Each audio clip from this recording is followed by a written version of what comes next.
نحمده ونصلي على رسوله الکریم اما بعد۔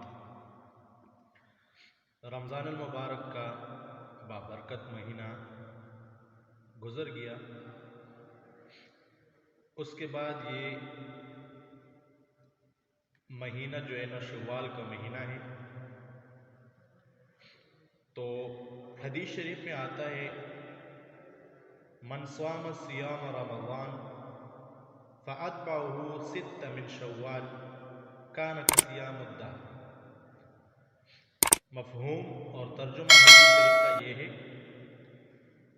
جو شخص رمضان کے روزے رکھ کر اس کے بعد شوال کے 6 روزے اور رکھ لیا کرے تو ہمیشہ روزے رکھنے کے برابر ہے۔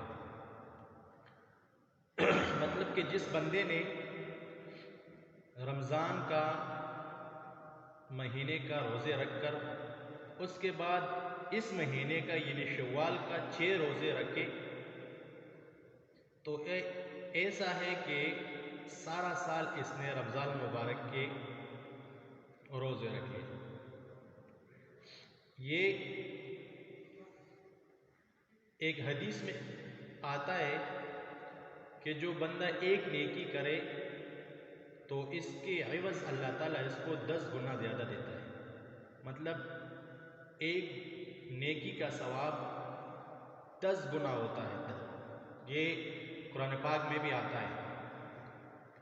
تو اگر اس حساب سے ہم حساب لگا لیں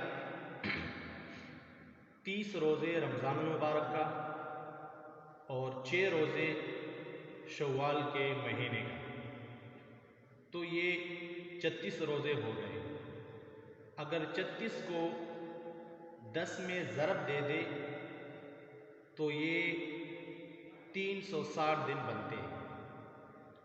تو اسی حوالے سے شوال کے 6 روزے رکھنے کا ثواب اور رمضان مبارک کے روزے رکھنے کا ثواب جو ہے نا سال کے برابر ہوتے ہیں۔ دوسری بات،